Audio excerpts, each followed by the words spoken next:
तो चलो शुरू करते हैं बिहाइंड द सीन। দেখো দেখো তুমি বলেছে নাম লিখে এসেছি, নাম লিখে কেন আসবো, তাহলে কি? অলরেডি আমি পড়ে গেছি তো। এই দেখ পড়ে গেছি কেন হবে, তুই তো এসে বলবি যে নামটা লিখিয়ে এসছি।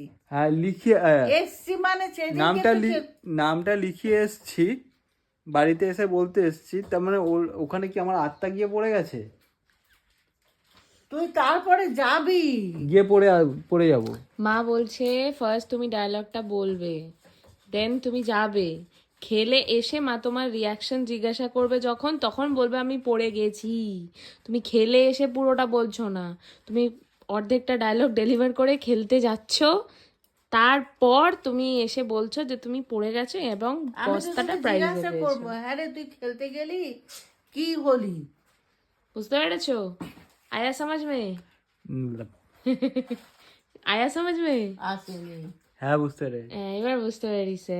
এবার এডিটর না বোঝালে বুঝতে পারবো না, তোমার দ্বারা হবে না। ওই দেখ আমি যখন বোঝাই তখন তুমি বুঝতে পারো না, অ্যাকচুয়ালি তোমার মাথাটাই বুদ্ধিটা কম আছে, যেই বোঝাক। মানে তোমার ধর্মই হচ্ছে যখন যে তোমায় বলবে তখন তুমি তার থেকে বুঝবে না, পাশের জনকে বলতে হবে তবে বুঝবে। অন্যজনকে বললে তো, অন্যজন বললে তবে বুঝবে। ভালো করে বোঝাতে হবে, ওই হয় পাশের বাড়ির লোকই ভালো। ভালো করে না বোঝালে আমি কাজ করব না। তোমার এখন প্রয়োজন হচ্ছে কি বলো তো, ভোলা মাছের ভুলা। ভোলা মাছ খায়নি বলে এই অবস্থা। আনুক না।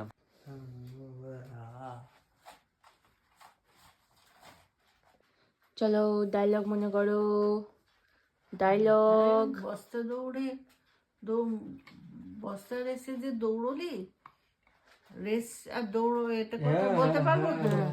কি প্রাইজ বস্তা রেসে যে দৌড়লি কি প্রাইজ পেলি? মনে আছে সব? আর বলো না মা, খুব জোর দৌড়ালাম, দৌড়ে গিয়ে ঠিক জাজের সামনে পড়ে গেলাম। আর বলো না মা, আমি খুব জোর দৌড়েছি।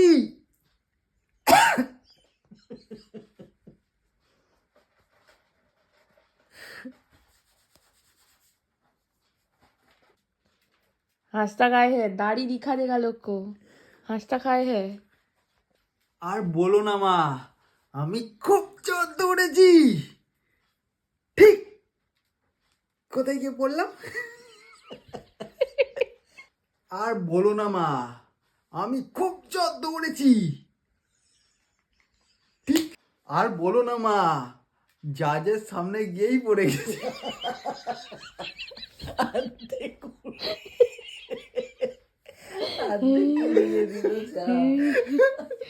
আমি খুব জোর দৌড়েছিটাই উড়ে গেছে।